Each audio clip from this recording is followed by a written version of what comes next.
নিলয় বাসা থেকে বের হয়েছে।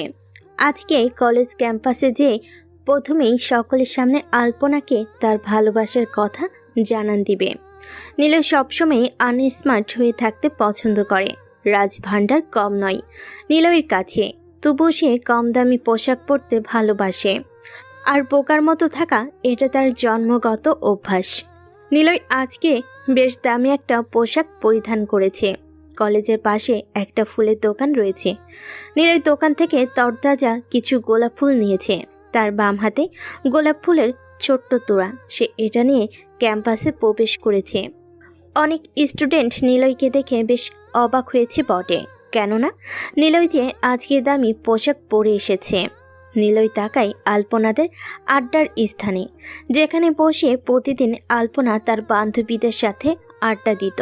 আর নিলয় দূর থেকে আলপনার মায়াবী মুখখানা দেখত। নিলয় এটা ভেবে মুচকি হাসে। যে ছেলে মেয়ে মানুষ দেখলে 10 হাত দূরে থাকতো, সে ছেলে কিভাবে অচেনা একটা মেয়ের প্রেমে এভাবে পড়েছে। নিলয় গাছতলায় যেয়ে বসে। এখান থেকে কলেজে প্রবেশ করার গেটটা খুব ভালো করেই দেখা যায়। নিলয় তাকিয়ে আছে গেটের দিকে, কখন তার ভালোবাসার মানুষ কলেজ ড্রেস পরা অবস্থায় প্রবেশ করবে। নিলয়ের পকেটে থাকা মোবাইলটা বেজে ওঠে। সে মোবাইলটা পকেট থেকে বের করে এক হাতে নেয়। মেসেজ এসেছে। কোনো অ্যাকাউন্ট থেকে 50 লক্ষ টাকা নিলয়ের অ্যাকাউন্টে এসে জমা হয়েছে। নিলয় মুচকি হাসে মেসেজটা দেখে। গতকাল রাতে সে ডাইরেক্ট ওয়েবসাইটে প্রবেশ করেছিল। নিলয়ের অপেক্ষার অবসান ঘটিয়ে কলেজের গেট দিয়ে একটা বাইক প্রবেশ করে। বাইকটা কার সেটা নিলয় বেশ ভালো করেই জানে, কারণ বাইকটা তার প্রাণপ্রিয় বন্ধু রবিনের। নিলয় লক্ষ্য করল রবিনের বাইকের পিছনের সিটে একজন মেয়ে বসে আছে। মেয়েটার লম্বা চুলগুলোর জন্য চেহারাটা বোঝা যাচ্ছে না।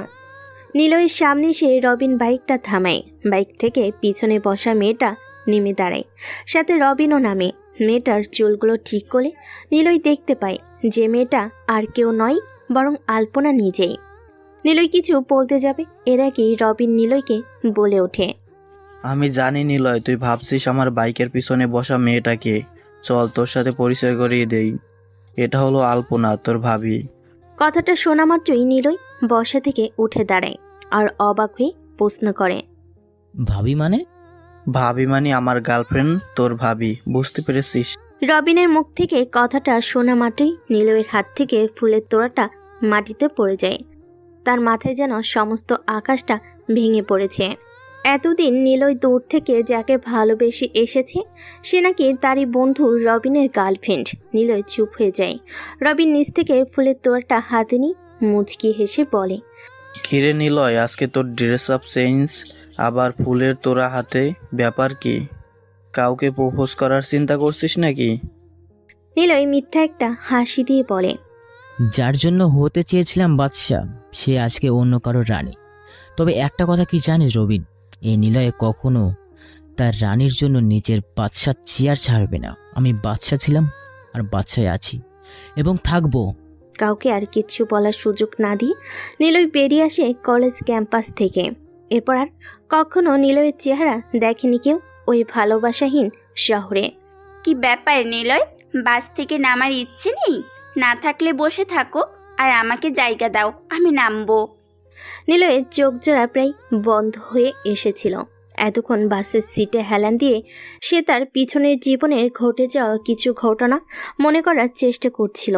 এখন শারমিন ম্যাডামের কথা শুনে সে জাগ্রত হয় আর বসা থেকে উঠে দাঁড়িয়ে বাস থেকে নামার জন্য অগ্রসর হয়। নিলয় বাস থেকে নামে। সামনেই তার ক্যাম্পাস। দ্রুত যেয়ে এখন সেই লোকটাকে ফাইলগুলো দিতে হবে, তবে নিলয়ের ঝামেলা শেষ হবে। নিলয় দ্রুত গতিতে পা চালাতে লাগলো। তখনই সে পিছন থেকে শুনতে পায়, মানুষের উপকার করতে নেই, আমাকে একা রেখেই বাস থেকে চলে এলে, এখন আবার দুটো পা চালিয়ে চলেও যাচ্ছ। বাবা! নিলয় না চাইতেও শারমিন ম্যাডামের জন্য দাঁড়িয়ে যায়। কিছু করেনি তার। নিলয় কারোর উপকার করে না, আবার কারোর অপকারও করে না, কেননা বর্তমান যুগের মানুষ এমন হয়ে গেছে যে তারা কারোর উপকারের কথা মনে রাখে না, বরং যে উপকার করেছে তার খারাপ করার চিন্তা করে। নিলয় একটা বিষয় নিয়ে খুব ভাবছে, সেটা হলো শারমিন ম্যাডামকে নিয়ে। এই গল্পের নায়িকা কি শেষ পর্যন্ত শারমিন ম্যাডামই হবে নাকি অন্য কেউ? কিন্তু নায়ক কে? নিলয় তো শুধু হ্যাকিং কিং। তার তো ইচ্ছে নায়ক নয়, ভিলেন হওয়ার। ছোট থেকে নিলয়ের স্বপ্ন সে বড় হয়ে ভিলেন হবে। নিলয়, তুমি দেখতে বোকাশোকা, কিন্তু তোমার মাথায় অনেক বুদ্ধি আছে বলতে হবে। ম্যাডাম, আমার যদি এত বুদ্ধি থাকতো তাহলে সেই কবে নিজের ড্রেস আপ চেঞ্জ করে নায়কের মতো হয়ে যেতাম। নিলয়, একটা কথা মনে রাখবে, ড্রেস আপ চেঞ্জ করে ফেললেই আর আসল রূপ ধোঁয়াশা হয়ে যায় না। মানে হলো এটাই যে তুমি রহস্যময় বালক, তুমি রহস্য ভালোবাসো, আর আমি রহস্য উন্মোচন করতে ভালোবাসি। ম্যাম, আজকাল দেখছি আপনি খুব রহস্যময় কথা বলছেন। আমার তো মনে হচ্ছে তোমার কাছে এই রহস্যটা অতি সামান্য, চাইলেই সমাধান করে ফেলতে পারো। উত্তর তোমার সন্নিকটে। নিলয় আর শারমিন ম্যাডাম একসাথে কলেজ ক্যাম্পাসে প্রবেশ করেছে। এটা নতুন নয় সবার কাছে। এমন অনেকবার হয়েছে যে নিলয় আর ম্যাডাম একসাথে এসেছে। নিলয় গুটি গুটি পায়ে এগোচ্ছে আর আশেপাশে তাকাচ্ছে। কাউকে খুঁজছে নিলয়, কিন্তু পাচ্ছে না। তুমি যাকে খুঁজতেছ সে এখানে নেই, পূর্ব পাশে পুকুর পাড়ে বসে আছে। নিলয় শারমিন ম্যাডামের দিকে তার চোখের দৃষ্টি স্থির করে। নিলয় যতবার চোখের দিক পরিবর্তন করেছে ততবার ম্যাডাম তাকে কিছু না কিছুর ব্যাপারে সাহায্য করেছে। কিন্তু কেন? নিলয় এখন যার জন্য বাস টার্মিনাল থেকে ক্যাম্পাসে এসেছে, শারমিন ম্যাডাম এটা জানলো কি করে? নিলয়কে ভাবাচ্ছে বিষয়টা। সে চাইলেই ম্যাডামকে প্রশ্ন করতে পারবে না, কেননা ম্যাডাম তার সিনিয়র। ম্যাম, আমি তো কাউকে খুঁজছি না। বললাম তো আমি রহস্য উন্মোচন করতে ভালোবাসি। তুমি নিলয় চাইলে আমার রহস্য উন্মোচন করতে পারবে না। যাও তুমি, আমি আসি। কিন্তু ম্যাম, আপনি কি করে জানলেন? শারমিন ম্যাডাম নিলয়ের দিকে তাকিয়ে মুচকি একটা হাসি দিয়ে চলে যায়। নিলয় দাঁড়িয়ে না থেকে পকেট থেকে মোবাইলটা বের করে ওই লোকটাকে কল লাগায়, কিন্তু নাম্বারটা বন্ধ দেখাচ্ছে। নিলয় শারমিন ম্যাডামের কথা মতো পুকুর পাড়ের দিকে যেতে থাকে। সে ভাবছে, শারমিন ম্যাডামকে, তিনি কি সত্যি পেশায় একজন শিক্ষক নাকি ছদ্মবেশী অন্য কেউ? কিছুই বুঝতে পারছে না নিলয়। তবে সে এটা বেশ ভালোই বুঝতে পারছে যে শারমিন ম্যাডামের কাছে নিলয়ের অনেক পরিচয়ই প্রকাশ পেয়েছে, কিন্তু নিলয় এখনও ম্যাডামের আসল পরিচয় জানতে পারল না। নিলয় হেঁটে হেঁটে এসে পুকুর পাড়ে দাঁড়ায়। পুকুর পাড়ের লম্বা সিঁড়ির মধ্যে একজন আগন্তুক বসে বসে বাদাম খাচ্ছে। নিলয় বুঝে গেছে যে এটাই সেই লোক যার জন্য সে বাস টার্মিনালে দাঁড়িয়ে অপেক্ষা করেছিল। নিলয় কয়েকটা সিঁড়ি বেয়ে নিচের দিকে নামে। সে এখন ঠিক আগন্তুকের পিছনে দাঁড়িয়ে আছে। নিলয়ের মতো মানুষও দেখেছি আজকাল কষ্ট করে, এটা কি ভাবা যায়? নিলয় একটু অবাক আগন্তুকের মুখ থেকে এমন কথা শুনে। সে যে আগন্তুকের ঠিক নিচ সিঁড়িতে বসে পড়ে। আগন্তুক নিলয়কে দেখে মুচকি হেসে কয়েকটা বাদাম তার দিকে এগিয়ে দেয়। নিলয় বাদাম নেয় না, এক এক করে ফাইলগুলো আগন্তুকের দিকে দিতে থাকে। সে আগের নিলয় আমার সামনে বসে আছে, যে কাজ ছাড়া কিছু বলে না, টাকা তার কাছে সবকিছু। মানুষ তার বাইরের অবস্থানকে চালিয়ে পরিবর্তন করতে পারে, কিন্তু ভিতরের অবস্থানকে আগের থেকেই যায়। আমি কখন কি করি সেটা তো সময়ই বলে দেয়। আমি জানি নিলয়, তুমি খুব রহস্যময় একজন মানুষ, কিন্তু তুমি এটা জানো যে তোমার থেকেও বড় মাইন্ড গেমারের আবির্ভাব ঘটেছে? আমি আমার নিজের খবর ছাড়া অন্য কারো খবর রাখি না। তবে একটা কথা মনে রাখবেন, আমি যদি চাই তাহলে সব গোপন তথ্য প্রকাশ করে দিতে পারবো। নিলয়, তুমি বাদাম নিচ্ছ না যে? বাদাম খেয়ে কি হবে?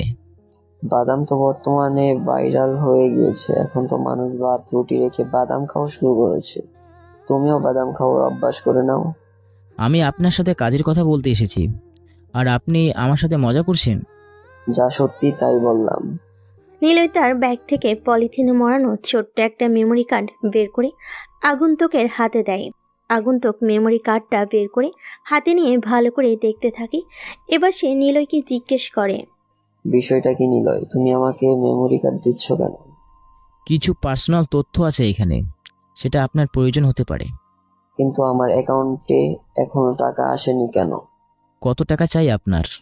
7 কোটি দিলেই হবে। আপনি সামান্য পরিমাণ টাকা চাইবেন, এটা আমি কখনো ভাবতেই পারিনি। সে যাই হোক, আমি রুমে গিয়ে আপনার অ্যাকাউন্টে 10 কোটি টাকা পাঠিয়ে দেব। রবিন আর আলপনা কিন্তু শহরে এসেছে, বিষয়টা মাথায় রেখো। টাকার কাছে যখন বন্ধুত্ব সম্পর্কটা বিক্রি হয়ে যায় তখন বড্ড বেশি খারাপ লাগে। আগন্তুক ফাইলগুলো ঠিকঠাক করে হাতে নেয়, বসা থেকে উঠে দাঁড়ায়। নিলয়ও বসা থেকে উঠে দাঁড়ায়। তাদের দুজনের মধ্যে কোনো পার্থক্য নেই, শুধু পার্থক্য একটাই, সে তো হলো একজন ভালোবাসে টাকা, অন্যজন ভালোবাসে মানুষের রক্ত। নিলয়ের সাথে স্টাইলিশ একজন ছেলে হাঁটছে, বিষয়টা খুবই অবাক করার মতো, কিন্তু নিলয়ের কাছে এটা বেশ হাস্যকর। দূর থেকে শারমিন ম্যাডাম নিলয়ের দিকে তাকিয়ে মুচকি হাসি দেয়। নিলয় চোখ জোড়া কিছুক্ষণের জন্য বন্ধ করে রাখে।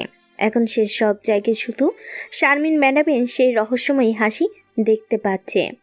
আগন্তুক যে তার দামি গাড়ির দরজা খুলে বাম পাটা গাড়ির ভিতরে রেখে নিলয়ের দিকে তাকায়। নিলয় চলে যাচ্ছে, তবু আগন্তুক নিলয়কে উদ্দেশ্য করে বলে, আমি জানি আমি কখনো মিস্টার 14 হতে পারবো না, তবে সকলের মাঝে আমি মিস্টার 420 হয়ে থাকতে চাই। কথাটা শোনা মাত্রই নিলয় পিছনের দিকে তাকিয়ে আগন্তুককে একটা মুচকি হাসি উপহার দেয়। আগন্তুক নিলয়ের হাসি মানে বুঝে গেছে। মিস্টার 440 চাইলে তার শহরে মিস্টার 420-এর অস্তিত্ব দেওয়া কোনো ব্যাপার না, তবে হতে চলেছে মিস্টার 420-এর আবির্ভাব। সবই অজানা রহস্য। নিলয় বর্তমানে আবদ্ধ একটা কক্ষে অবস্থান করছে। আশেপাশে রয়েছে অনেক বড় বড় কম্পিউটার। রুমটা অন্ধকার হলেও কম্পিউটারগুলোর রং বেরঙের আলোয় দৃশ্যমান হয়ে উঠেছে। নিলয়ের সামনে রয়েছে মস্ত বড় কম্পিউটার। এই রুমের সবচেয়ে দামি এবং পাওয়ারফুল কম্পিউটার এটা। নিলয় এখানে এসেছে সে বিকালে, কিন্তু এখন কত বাজে সে জানে না, কেননা এখানে প্রত্যেকটা কম্পিউটারের টাইম চেঞ্জ করা, কারণ নিলয়ের রীতি এটা। সে যে যে দেশগুলোর ব্যাংক থেকে বড় বড় অ্যাকাউন্ট হ্যাক করে তার সময় দেওয়া আছে। নিলয় তার ঘাড় ঘুরিয়ে পিছনের দেওয়ালের দিকে তাকায়, সেখানে মস্ত বড় একটা ঘড়ি চলছে। দেওয়াল ঘড়িতে বর্তমান সময়ে রাত 11টা বেজে 20 মিনিট। নিলয়ের জন্য হ্যাকিং টাইম মাত্র শুরু। নিলয় তার ইমেলে প্রবেশ করে। মার্কো জ্যাক নামে একজন তাকে মেল করেছে। কিছু ইংরেজি বাক্যের সাথে কিছু কিওয়ার্ড রয়েছে। সর্বশেষে একটা লিঙ্ক দেওয়া আছে। নিলয় লিঙ্কে ক্লিক করে। কিছু সময় পর তাকে একটা ওয়েবসাইটে নিয়ে যাওয়া হলো। নিলয় আগে কখনো এই ওয়েবসাইটে আসেনি, তবে এটা যে হ্যাকিং সাইট এটা বুঝতে তার অসুবিধা হলো না। সাধারণত হ্যাকিং ওয়েবসাইটগুলোতে 4টা ইন্টারন্যাশনাল ভাষার সংমিশ্রণে একটা লোগো তৈরি করা হয়, যেটা দেখে সহজেই মানুষ বুঝতে পারে যেটা হ্যাকিং ওয়েবসাইট। নিলয়ের জানার আগ্রহ অনেক, তাই সে ওয়েবসাইটটা ঘুরে ঘুরে দেখছে। তবে এটা থেকে যে সে নতুন কিছু তৈরি করতে পারবে এটার কোনো নিশ্চয়তা নেই, কারণ এই ওয়েবসাইট দিয়ে শুধু মানুষের কল ট্র্যাকিং করা যায়। নিলয় এখন সেই ওয়েবসাইটে আছে। সেটার ভিতরে রয়েছে 2টা জগৎ, একটা ভালো জগৎ, অন্যটা খারাপ জগৎ। হঠাৎ নিলয়কে ওয়েবসাইট থেকে বের করে দেওয়া হলো। নিলয় প্রায়ই অবাক হঠাৎ এমন কাণ্ড দেখে। সে আবার লিঙ্কে ক্লিক করে ওয়েবসাইটে প্রবেশ করে। তাকে এখন বলছে যে সে যদি এই ওয়েবসাইটে থাকতে চায় তাহলে একটা জিমেল অ্যাড করতে হবে। নিলয় তার টিম জিমেল এ ঢুকে সেখান থেকে একটা জিমেল কপি করে নিয়ে ওয়েবসাইট যেখানে জিমেল চাচ্ছে সেখানে পেস্ট করে। এবার সে শক্তিশালী একটা পাসওয়ার্ড অ্যাড করে। ওয়েবসাইট থেকে নিলয়কে কিছু সময়ের জন্য অপেক্ষা করার জন্য বলছে। নিলয় কম্পিউটারের সামনে থেকে উঠে দক্ষিণ পাশের মাঝারি আকারের কম্পিউটারের সামনে যে বসে। সে দক্ষিণ পাশের কম্পিউটার দিয়ে আমেরিকার যত বড় বড় ব্যাংক আছে সেখান থেকে অ্যাকাউন্ট হ্যাক করে নিজের ব্যাংক অ্যাকাউন্টে টাকা নিয়ে আসে। নিলয় আমেরিকার মস্ত বড় বিজনেসম্যান। জন নিউল্যান্ডের ব্যাংক অ্যাকাউন্ট হ্যাক করার চেষ্টা করছে, কিন্তু কোনোভাবেই সে হ্যাক করতে পারছে না। জন নিউল্যান্ডের ব্যাংক অ্যাকাউন্টে প্রায় 15 বিলিয়ন মার্কিন ডলার আছে, যেগুলো সে ডাক ওয়েবসাইট থেকে ইনকাম করেছে। নিলয় কখনো সৎ মানুষের অ্যাকাউন্টে হাত দেয় না। জন নিউল্যান্ড ডাক ওয়েবসাইটে বন্দুকের ব্যবসা করে, যেটা একেবারেই অসৎ পথে টাকা income. Niloy big digital security ওয়েবসাইটে প্রবেশ করে। সেখানে ঢোকার সাথে সাথেই ব্যাংক অ্যাকাউন্ট নাম্বার চাচ্ছে। নিলয় জন নিউল্যান্ডের ব্যাংক অ্যাকাউন্ট নাম্বার জানে, তাই সে কিবোর্ড দিয়ে টাইপ করে 2490156724। প্রসেসিং হচ্ছে, কিন্তু আবার ইরোড হয়ে গেল। নিলয় হাল না ছেড়ে আরেকবার ট্রাই করে। এবার আর ইরোড নয়, রোডিং হওয়া শুরু হয়েছে। ওয়েবসাইট থেকে নিলয়কে হাই অ্যালার্ট জারি করছে। নিলয় জানে এখন তাকে কি করতে হবে। সে বেশি দেরি না করে তার কম্পিউটারের লোকেশনে ট্র্যাকিং চেঞ্জ করে দিয়েছে। এখন পুলিশ যদি নিলয়কে ধরতে যায়, তার লোকেশন ট্র্যাকিং করে, তাহলে পুলিশ দেখবে নিলয় লোকেশন কখনো দেখাচ্ছে আমেরিকা, কখনো লন্ডন, আবার কখনো ব্রাজিল। নিলয়ের সঠিক লোকেশন তারা কখনো খুঁজে পাবে না। নিলয় বর্তমানে জন নিউল্যান্ডের ব্যাংক অ্যাকাউন্ট হ্যাক করে ফেলেছে। সে জন নিউল্যান্ডের ব্যাংক অ্যাকাউন্টে যত টাকা পাবে বলে ধারণা করেছিল, এখানে তার থেকে কয়েক গুণ বেশি দেখাচ্ছে, প্রায় 30 বিলিয়ন মার্কিন ডলার। নিলয় নিউল্যান্ডের অ্যাকাউন্টে ট্রান্সফার করে ফেলে। বর্তমানে নিলয়ের অ্যাকাউন্টে রয়েছে প্রায় 600 বিলিয়ন মার্কিন ডলার। নিলয় কতিপয় মাইন্ড গেমার, যার কারণে সে দেরি না করে জন নিউল্যান্ডের ব্যাংক অ্যাকাউন্টটা লক করে দেয়। এখন কেউ চাইলে নিউল্যান্ডের টাকা ট্রান্সফার হিস্টোরি দেখতে পারবে না। নিলয়ের কাজ শেষ। সে এখন কম্পিউটারের সামনে থেকে উঠে বসে। সে একা একা রুমের মধ্যে জোরে জোরে চিৎকার করে হাসছে আর বলছে, এই ধুলোর পৃথিবীর কাছে আমি একটা বালুর সামান্য। পৃথিবী আমাকে নিজের প্রয়োজন হিসেবে মনে করতে চায় না, কিন্তু আমি চাই, ইতিহাসের পাতায় আমার নাম রেখে যেতে চাই। তবে সমস্ত পৃথিবীবাসীকে জানিয়ে দিতে চাই, আমার মতো হ্যাকার হওয়া সম্ভব নয়। নিলয়ের কাছে একটা কম্পিউটার আছে, যেটার মধ্যে সেকেন্ড হিসাব করে টাকা ইনকাম হয়। সবই তার হ্যাকিং মস্তিষ্কের অবদান। ছোটবেলা যখন নিলয়ের বাবা মা তাকে ডাক্তারের কাছে নিয়ে গিয়েছিল, তখন ডাক্তার বলেছিলেন, অন্য সকল শিশুর মাথায় যত পরিমাণ নিউরন রয়েছে, নিলয়ের মাথায় সবার থেকে কিছু বেশি পরিমাণ নিউরন দিয়ে গঠিত। সেই সকল নিউরন তাকে অনেক জ্ঞানী হওয়ার জন্য সাহায্য করবে। নিলয়ের কাছে এখনও সেই ডাক্তারের দেওয়া রিপোর্টটা রয়েছে, যেটা দেখে নিলয় এখনও প্রতি রাতে মুখ উজ্জ্বল করে হাসে।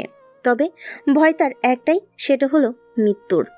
সকাল 9:40। সানি, রাকেশ, নীলা ক্যাম্পাসের জলপাই গাছের নিচে বসে আছে।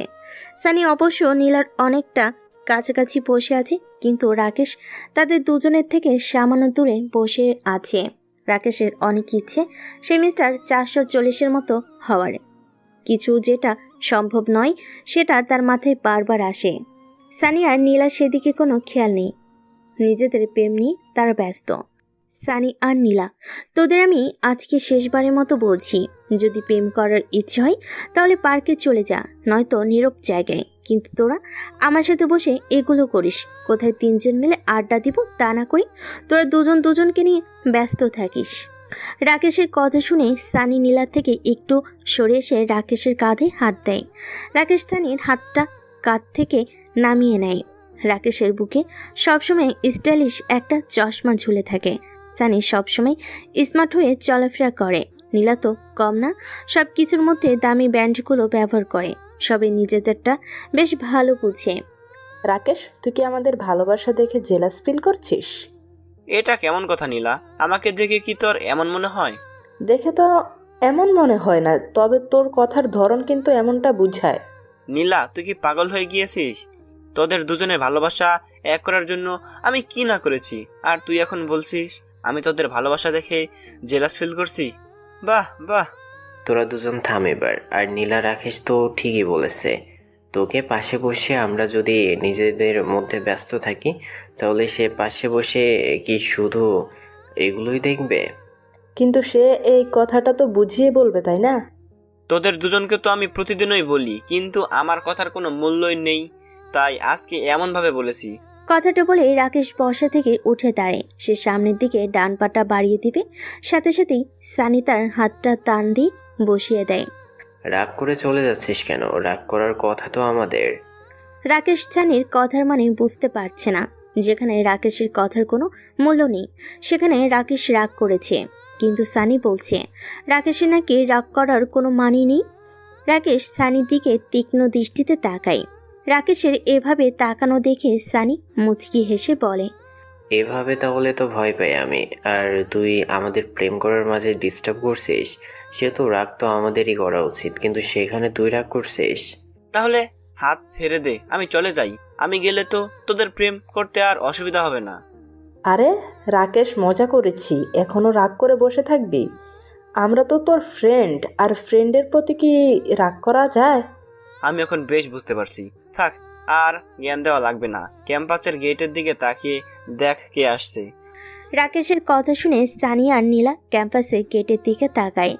ঢিলেঢালা পুরনো প্যান্ট, সামান্য ময়লা লেগে থাকা হলুদ একটা শার্ট পরে চোখে মোটা ফ্রেমে চশমা লাগিয়ে একটা ছেলে প্রবেশ করছে।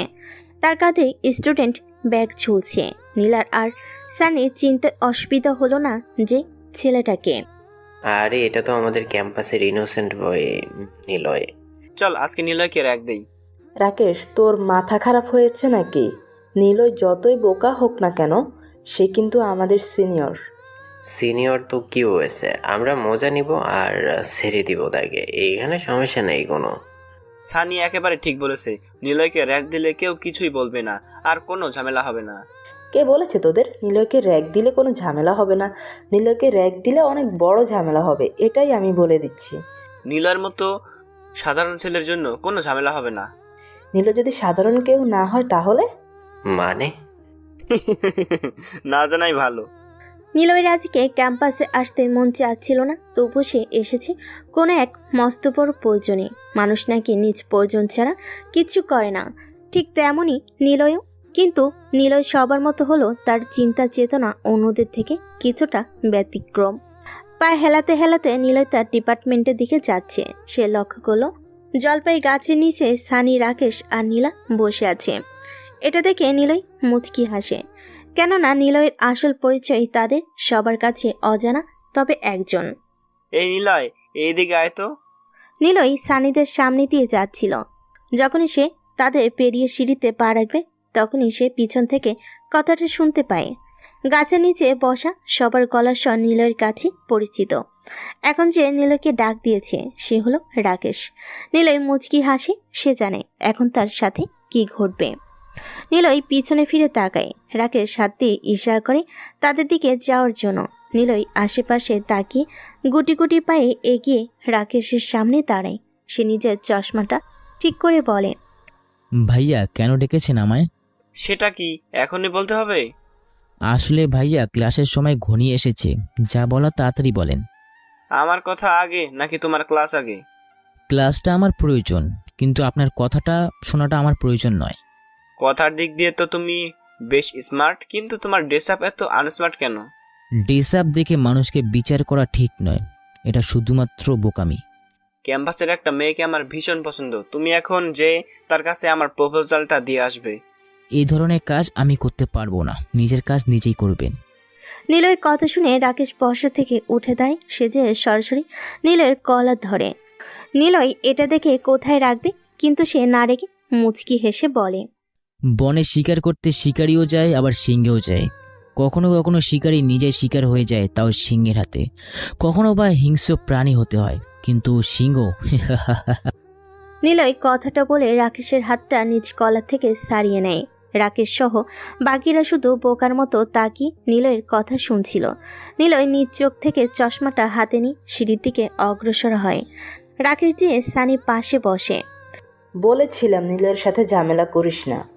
ছেলেটা দেখতে যতটাই বোকা হোক না কেন, কথাগুলো পুরো ফিল্মি স্টাইলে বলে। আজকে বিকালে নিলয়কে বোঝাবো যে আমি রাকেশ কতটা ভয়ঙ্কর প্রকৃতির মানুষ। রাকেশ, বিষয়টা এখানেই সমাপ্ত দে, পরে কিন্তু বড় কোনো ঝামেলা হলে আমি তোর সাথে থাকবো না। যত যাই হোক না কেন, আজকে নিলয়কে কথাটা শেষ করতে পারেনি রাকেশ। এর আগেই তার পকেটে থাকা মোবাইলটা বেজে ওঠে। সে পকেট থেকে মোবাইলটা বের করে দেখে যে তার ইমেলে একটা মেসেজ এসেছে, তাও আবার কোনো ফেক ইমেল থেকে। রাকেশ বলে ওঠে, এসব ফেক ইমেল থেকে যে কিভাবে মেসেজ আসে বুঝতে পারছি না। আমার ইমেলেও তো ফেক আইডি থেকে মেসেজ এসেছে। আমারও একই ঘটনা। আচ্ছা রাকেশ, তুই তোর মেসেজটা পড়ে শোনা আমাদেরকে। রাকেশ মেসেজটা পড়তে শুরু করে। মানুষকে সাবধান করা আমার কাজ না, তবে তোদের তিনজনকে সাবধান করার একটাই কারণ, তা হলো তোরা তিনজন আগুনে হাত দিয়েছিস। বলে যাস না, আগুন কিন্তু সবকিছু পুড়িয়ে ফেলে। আমি জানি তোদের সাথে মিস্টার 440 কন্ট্রাক্ট করেছে, তবে আমি কাউকে ভয় পাই না। যে কাজ করেছিস সেটা যেন আর ভুলেও না হয়, এটাই ফার্স্ট অ্যান্ড লাস্ট ওয়ার্নিং। মেসেজটা পড়া শেষ করে থামে রাকেশ। সে সামান্য ভয় পেয়ে গিয়েছে মেসেজটা পড়ে। রাকেশ বাকি দুজনের দিকে তাকায়।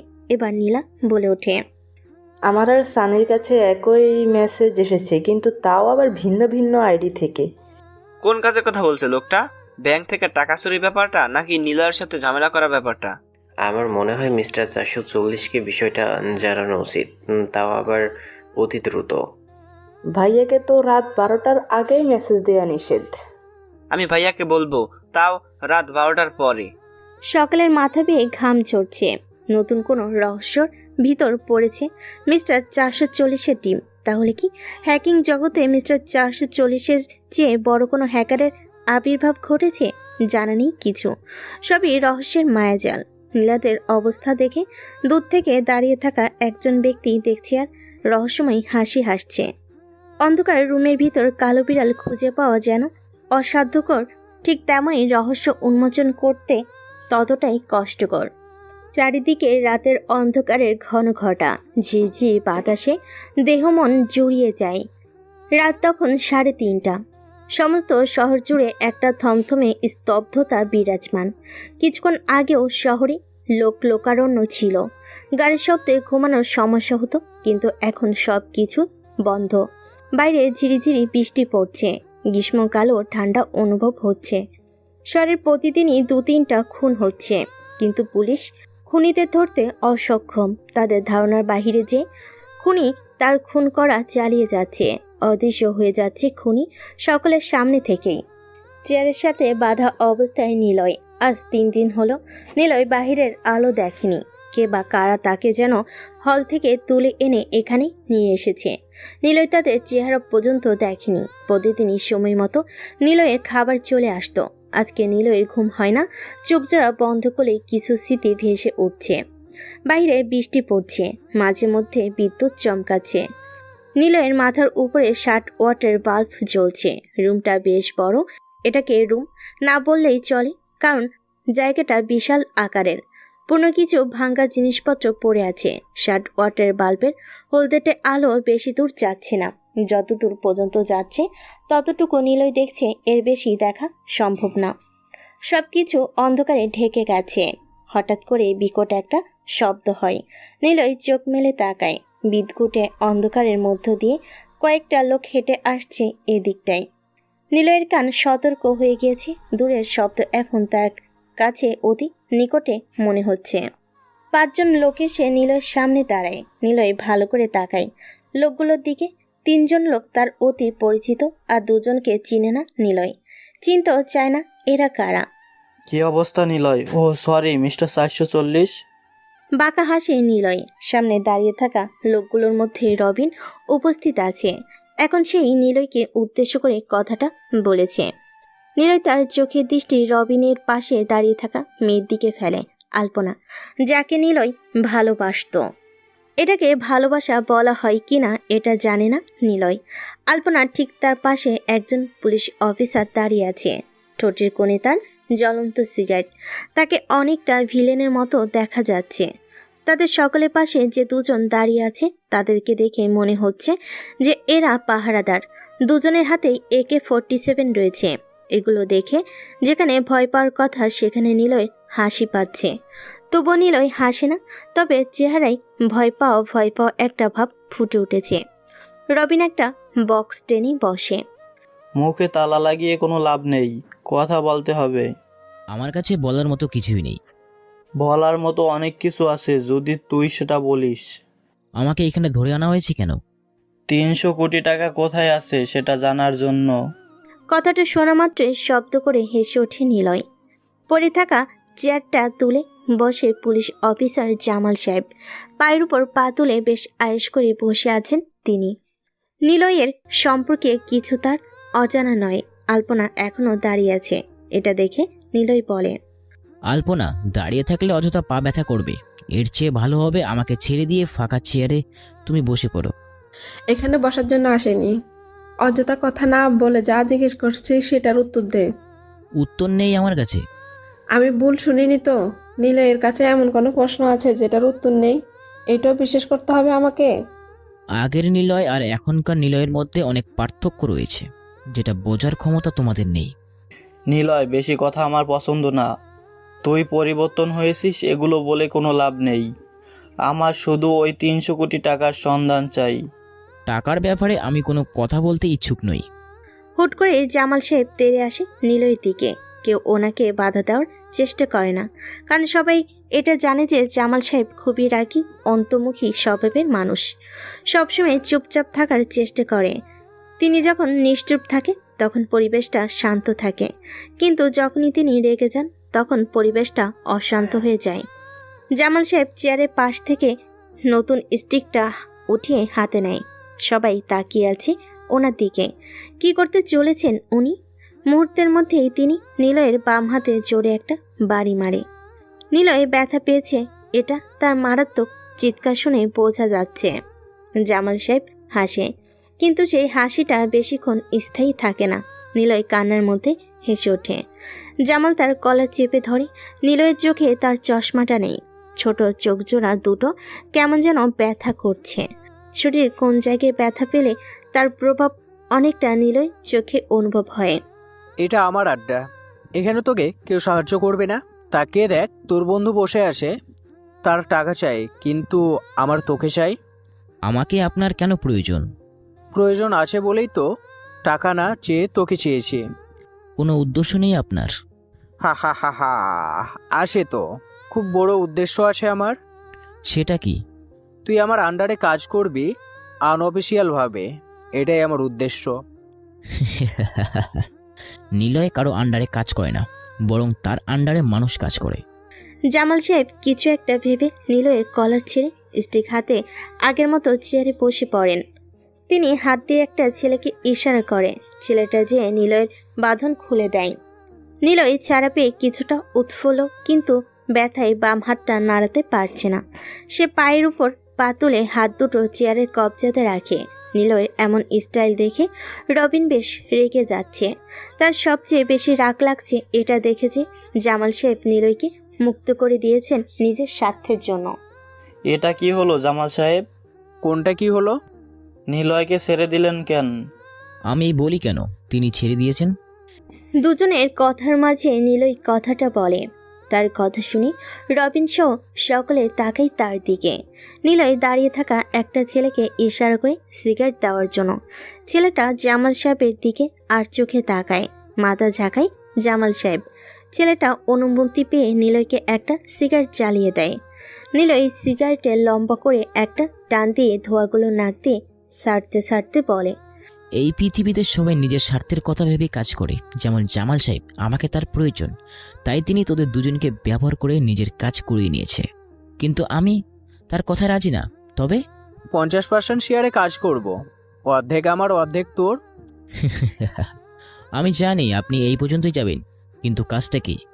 বড় বড় বিজনেসম্যানদের ব্যাংক অ্যাকাউন্ট হ্যাক করা, সেখান থেকে যত টাকা পাবো সেটা দুইজনের মধ্যে ভাগাভাগি করে নিব।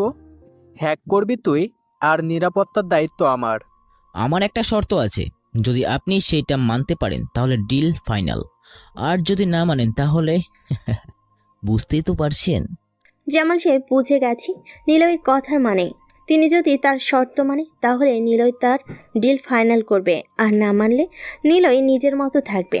জামাল সাহেব চায় না নিলয়কে হাতছাড়া করতে, তাই তিনি রাজি হয়ে যান নিলয়ের কথায়। নিলয় মুচকি হাসে। রবিন আর আলপনা শুধু দেখে যাচ্ছে কি হচ্ছে এখানে। জামিল সাহেব, তাহলে আমি আমার শর্তের কথা বলতে পারি? কেন নয় বল, তোর কি সত্য? তাহলে এখনই রবিন আর আলপনাকে শেষ করে দিন। অবাক চোখে তাকায় জামাল সাহেব। বসা থেকে উঠে দাঁড়ায় রবিন, ছুটে আসে নিলয়ের দিকে। জামাল সাহেব বাধা দেয়। রবিন ধাক্কা মারে জামাল সাহেবকে। জামাল নিচে পড়ে যায়। নিলয় নিচে তাকায়। জামাল তার স্টিক দিয়ে রবিনের পায়ের গোড়ালিতে জোরে একটা বাড়ি মারেন। রবিনের কিছু হয় না। সে নিলয়ের কলার ধরে চেয়ার থেকে তুলে দাঁড় করে। নিলয় সিগারেট ফেলে দেয়। চোখে চোখ রাখে রবিনের। শান্ত চোখ জোড়া রাগে লাল হয়ে গেছে। প্রতিশোধের নেশা কাজ করছে। একটা ছেলে আলপনাকে মারার জন্য এগিয়ে যায়। আলপনা নিচ থেকে কাঠের খালি বক্সটা হাতে নিয়ে ছেলেটার মাথায় বাড়ি মারে।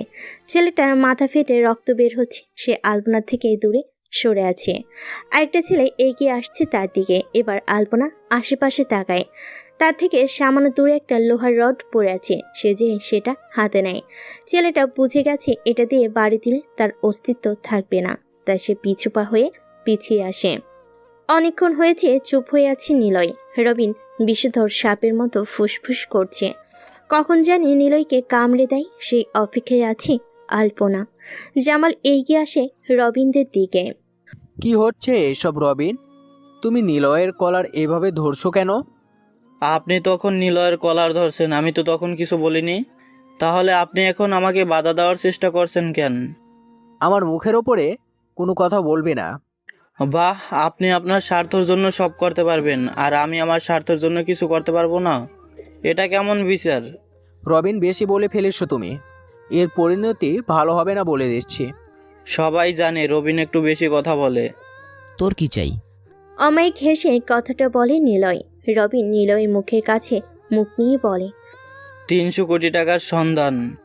আমি জানি তুই এটাই চাবি, তাই তোর জন্য আমার পক্ষ থেকে একটা শর্ত আছে। রাজি হলে 30 কোটি তোর। আমি রাজি, বল কি শর্ত আছে তোর? জামিল সাহেবকে চোখের সামনে শেষ করতে পারলে 30 কোটি পেয়ে যাবি। রাজি আছিস? শব্দ করে হেসে ওঠে রবিন। নিলয়ের কলার ছেড়ে দিয়ে জামাল সাহেবের সামনে দাঁড়িয়ে কতক্ষণ হাসে রবিন। জামাল সাহেব রাগী কণ্ঠে নিলয়ের উদ্দেশ্যে বলে ওঠে, নিলয়, তুই কি আমাদের সাথে গেম খেলছিস? আপনার এমন কেন মনে হলো? তার কারণ অবশ্য তোকে বলতে হবে না। তোর কথায় রবিন আমাকে কিছু করবে না, সেটা আমি ভালো করেই জানি। কে বলছে নিলয়ের কথায় আমি কিছু করব না? জামাল সাহেব, হা হা, আপনার মূল্য আমার কাছে অতি সামান্য। 300 কোটি টাকার লোভ জেগেছে আমার মনে। ভুল করছো রবিন। সে নিজেকে আমাদের হাত থেকে বাঁচানোর জন্য এগুলো করেছে। নিলয়ের কথায় কান দিও না। জামাল সাহেব, আপনি অতিরিক্ত বুদ্ধিমান, নিজের ভালোটা সবই বুঝেন। তখন তো আমার কথা চিন্তা না করে নিলয়ের ডিলে রাজি হয়ে গেছিলেন। তাহলে আমি কেন আপনার কথায় এখন কান দেব? কথাগুলো বলে রবিন আস্তে আস্তে জামাল সাহেবের দিকে এগিয়ে যায়। জামাল সাহেব তার হাতে থাকা স্টিকটা দিয়ে রবিনকে বাড়ি মারে। এমন সময় রবিন সেটা ধরে ফেলে। জামাল সাহেবের হাত থেকে স্টিকটা নিয়ে সবাইকে অবাক করে দিয়ে নিলয়ের মুখ বরাবর বাড়ি মারে। নিলয়ের মুখ থেকে এক ঝাঁক রক্ত নিচে পড়ে যায়। ডান হাত দিয়ে ঠোঁটের কোণের আবছা রক্তটুকু মুছে নেয় সে। রক্তিম চোখে রবিনের দিকে তাকায়। রবিন শয়তানি মার্কা হাসি হাসছে। হঠাৎ তার কি হয়ে গিয়েছে সেটা কেউ বুঝতে পারছে না। জামাল সাহেব তো রবিনের এমন আচরণে ভরকে গেছে। কোথায় মারার কথা ওনাকে, কিন্তু সে এটা না করে নিলয়কে বাড়ি মেরেছে। নিলয় এখন বেশ আহত হয়ে গেছে। শরীরে পরিমাণ মতো শক্তি পর্যন্ত নেই। সে যে ফাঁকা চেয়ারটাই বসতে বসতে বলে, স্টিকের বাইটা কিন্তু বেশি জোরেই ছিল। নিলয়, আমি আজকে বাসা থেকে বের হয়েছি 300 কোটি টাকা পাওয়ার আশায়। যদি না পাই তাহলে তোকে মেরে দিব। রবিন, তোর শরীরে শক্তি দিন দিন বেড়েই যাচ্ছে। তুই চাইলে কিন্তু বক্সিং খেলায় যোগ দিতে পারিস। আমি কি বলছি আর তুই কি বলিস এগুলো? মেরে দে আমাকে, কারণ টাকাগুলো তুই পাবি না আর। রবিন নিলয়ের ডান হাঁটুর উপর পা রেখে বলে, টাকাগুলো কি করেছিস তুই? আগে যা করেছি এখনই সেটাই করছি। তার মানে তুই টাকাগুলো বৃদ্ধাশ্রমে দান করে আসিস? যা ভাবছিস ঠিক তাই। নিলয়ের মুখ থেকে কথাটা বের হওয়ার সাথে সাথে রবিন নিলয়ের বুকে লাথি মারে। নিলয় চেয়ার সহ নিচে পড়ে যায়। কাঠের চেয়ারে দুইটা পা ভেঙে একাকার।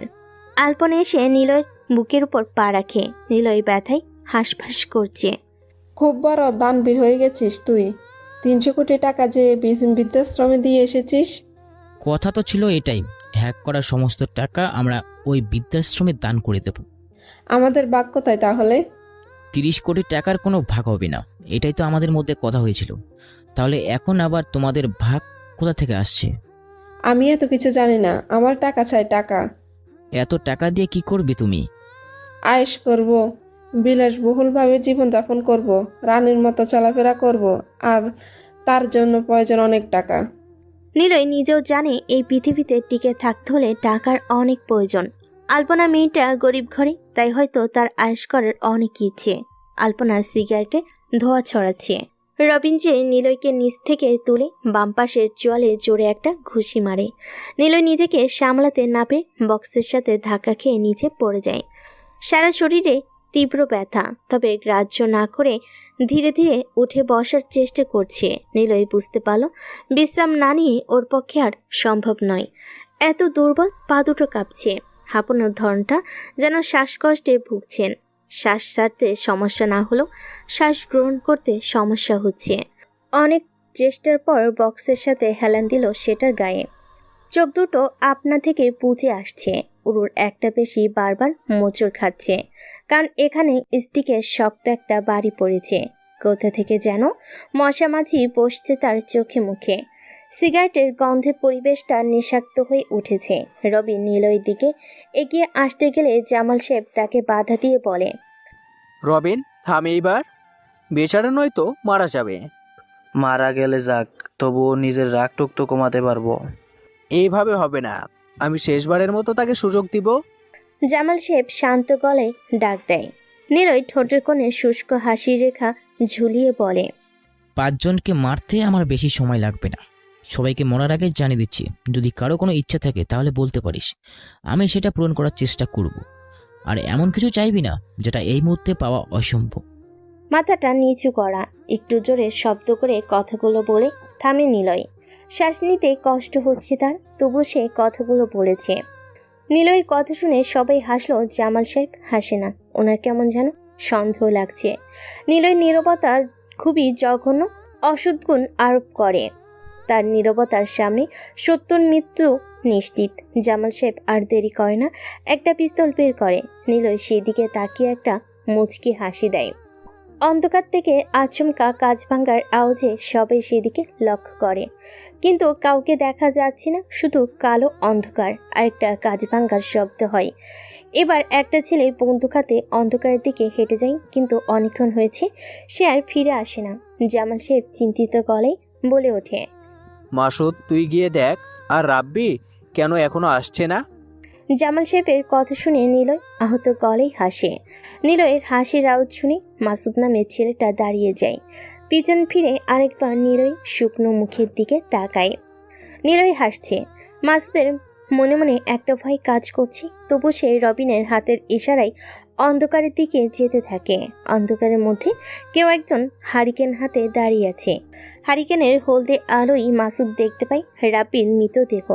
সে সিগারেটটি ফেলে AK-47 দিয়ে আগন্তুকের দিকে গুলি ছুড়ে, কিন্তু সেটা লক্ষ্যভ্রষ্ট হয়ে পিছনের দেওয়ালে লাগে। আগন্তুক বাম হাতে হারিকেনটা রেখে ডান হাতে পিস্তল দিয়ে একটা গুলি করে। এবার আর লক্ষ্যভ্রষ্ট হয়নি, সরাসরি বুলেটটা যেয়ে মাসুদের বুকে লাগে। রক্তমাখা দেহে লুটিয়ে পড়ল মাসুদ। অন্ধকার থেকে পিস্তল চালানোর শব্দ শুনে ভয় পেয়ে যায় জামাল সাহেব। রবিন তার পিস্তলটা হাতে নেয়। সবাই তাকিয়ে আছে অন্ধকারের মধ্য থেকে হারিকেন হাতে বেরিয়ে আসা আগন্তুকের দিকে। মাথায় বড়সড় একটা টুপি পরেছে সে, গায়ে গাঢ় রঙের দামি মেলি জ্যাকেট। গুটি গুটি পায়ে হেঁটে আগন্তুক এসে থামলো জামাল সাহেবের সামনে। রবিন পিস্তলটা জায়গা মতো রেখে দেয়। মেয়ে মানুষ, তাই ভয় পাওয়ার কোনো উল্লেখ কারণ খুঁজে পাচ্ছে না রবিন। নিলয় নিজেও অবাক, উদীয়মান এই নারী আগন্তুককে দেখে। কিসের জন্য তার আগমন হয়েছে এখানে কিছুই বুঝতে পারছে না নিলয়। সে কিছুক্ষণের জন্য তাকে আগন্তুকের দিকে, মুখটা সাদা মাখছের জন্য বোঝা যাচ্ছে না। চোখ দুটো স্পষ্ট, লম্বা লম্বা চুলগুলো পিঠে ছড়িয়ে গেছে। তার হাতের দিকে তাকায় নিলয়। বাম হাতে হারিকেন, ডান হাতটা সম্পূর্ণ ফাঁকা। তবে কিছুক্ষণ আগে যে সে পিস্তল চালিয়েছে এটা তার কাপা হাত দেখে বোঝা যাচ্ছে। আলপনা এতক্ষণ চুপ করে দাঁড়িয়েছিল, এখন সে মুখ খুলে বলে, এই মেয়ে, কে তুমি? এখানে বা কি করছো? দেখতে এসেছি। কি হচ্ছে এখানে? অন্ধকারে পিস্তল চালাচ্ছে কে, তুমি নাকি অন্য কেউ? পিস্তল চালিয়েছে কোথায়? আমি তো শব্দ শুনতে পাইনি। এই মেয়ে, এভাবে হাসতেছো কেন? আপনার কথা শুনে। মেয়েটার কথা শুনে নিলয় কেমন যেন সন্দেহ হচ্ছে। মেয়েটার গলার স্বর তার কাছে কেমন যেন পরিচিত বলে মনে হচ্ছে। মেয়েটার হাসি নিলয় খুব কাছ থেকে অনুভব করেছে, কিন্তু সেটাই মনে করতে পারছে না কার গলার স্বর এটা। নিলয় কাশে, মেয়েটা তার দিকে তাকায়। দুজনে চোখাচোখি হলে নিলয় চোখ নামিয়ে নেয়। পরিচিত চোখ জোড়া আজকে কেন জানি বহুদিনের অচেনা মনে হচ্ছে। নিলয়ের দৃষ্টি যায় রুমের এক কোণে। তার চশমাটা পড়ে আছে, তবে কাজ দুটো ভাঙ্গা। এগিয়ে যায় রবিন মেয়েটার দিকে। তার উদ্দেশ্য ভালো বলে মনে হচ্ছে না। নিলয় উঠে দাঁড়ানোর চেষ্টা করে। জামাল সাহেব নিজের কোটের বুতামটা লাগিয়ে রবিনের দিকে তাকায়। রবিন খারাপ মতলবে মেয়েটার শরীরে হাত বাড়িয়ে দিল, কিন্তু তার হাত শরীর পর্যন্ত যাওয়ার আগে সে নিচে পড়ে যায়। একটা গুলির শব্দ। বুলেটটা তার পায়ের গোড়ালিতে লেগেছে। সবাই তাকায় মেয়েটার ডান হাতের দিকে। Single rate of fire of M500 রয়েছে তার হাতে। এটা দিয়ে রবিনকে গুলি করেছে, এটাতে কোনো সন্দেহ নেই। আলপনা এগিয়ে যাওয়ার সাথে সাথেই তার বাম বাহুতে একটা বুলেট বিদ্ধ হয়। খানিকটা দূরে সরে যায় আলপনা। জামাল সাহেব বুঝে গেছে আগন্তুক এসেছে নিলয়কে বাঁচাতে। তিনি কিছুক্ষণ চুপ থেকে পরিবেশটা মন দিয়ে বোঝার চেষ্টা করে। হঠাৎ তিনি নিজের পিস্তল বের করে নিলয়ের হাঁটুতে গুলি করে। নিলয় বুঝতে পারেনি জামাল সাহেব তাকে এইভাবে গুলি করে দিবে। সাথে সাথে তিনি আরেকটা গুলি মাথার উপরে 60 ওয়াটের বাল্বে করে। বাল্ব ফেটে নিচে পড়ে যায়। রুমটাই অন্ধকার বিরাজমান করছে। শুধুমাত্র আগন্তুকের হারিকেন থেকে যতটুকু আলো আশেপাশে ছড়িয়ে পড়ছে। জামাল সাহেব নিজের কভার নিয়ে নেয়। আগন্তুক নিলয়ের দিকে তাকিয়ে তার দিকে এগিয়ে যাবে, এমন সময় আরেকটা গুলির আওয়াজ হয়। অন্ধকারে কার শরীরে লেগেছে গুলিটা কিছুই বোঝা যায়নি, শুধু শব্দ হয়েছে কারোর ব্যথা পাওয়ার আওয়াজটা। আগন্তুক হাত থেকে হারিকেনটা নিচে ফেলে দেয়। অন্ধকারে নিলয়ের হাত ধরে কোনো মতে বেরিয়ে আসে রুম থেকে। বাইরে একটা কালো কালারের গাড়ি দাঁড় করানো রয়েছে। আগন্তুক নিলয়কে নিয়ে গাড়িতে উঠে সে স্টিয়ারিং ধরে। তার পাশে ছিটে নিলয়। তার অবস্থা বেশি একটা সুবিধা নয়। জ্ঞান হারিয়েছে সে। আগন্তুক আর দেরি করে না, স্টার্ট দেয় গাড়িটা। তাদের গাড়িটা চলতে শুরু করে, থামবে কোনো এক হাসপাতালের সামনে। আরে আমাকে এখনই হাসপাতালে যেতে হবে, তুমি এদিকটা দেখো। এসিপি লতিফ স্যারের কথা শুনে আরিয়ার ল্যাপটপ থেকে চোখ জোড়ার দৃষ্টি সরিয়ে ওনার দিকে তাকায়। বেশ লম্বা চড়া, বয়স কম বেশি 50। ফুটবল খেলোয়াড়ই একটা ভাব আছে চেহারায়। মাথার উপরিভাগে বিশাল টাক। পরনে ওনার ভালো দর্জির তৈরি দামি পোশাক। হাতে থাকা মোবাইলটা বেশ কিছুক্ষণ পরপর নাড়াচাড়া করছে। মুখের মধ্যে চিন্তিত একটা ভাব ফুটে উঠেছে। আরিয়া একটা ফাইল বের করে টেবিলের উপর রাখে। লতিফ সাহেব আরেকবার ঘড়ির দিকে তাকায়। সময় স্বল্প। আরিয়া বুঝতে পেরেছি ওনার হাতে বেশি সময় নেই, তাই আরিয়া বলে, স্যার কোথায় যাচ্ছেন নাকি? এখনই তো বললাম তোমাকে, হসপিটালে যাচ্ছি। ল্যাপটপে একটা গুরুত্বপূর্ণ কাজ করছিলাম, যার কারণে আপনার কথাটা বুঝতে পারিনি। এখন তো বুঝতে পেরেছো?